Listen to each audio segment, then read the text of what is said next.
கமழும் அந்த அருணகிரி தமிழில் மனம் மகிழ்ந்தாடி நின்ற முருகன். கிழவி இவள் புலமை கண்டு அழகு மிகும் குழந்தை என மகிழேறி வந்த குமரன். ஆதிசிவன் பிள்ளையன ஆனைமுகன் தம்பி என ஞான பழமான முதல்வன்.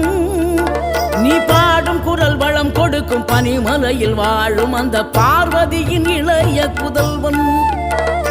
தேனெடுத்து திணை வளர்க்கும் சிறு குருத்தி வள்ளியவள் சிந்தையில நின்ற மன்னவா.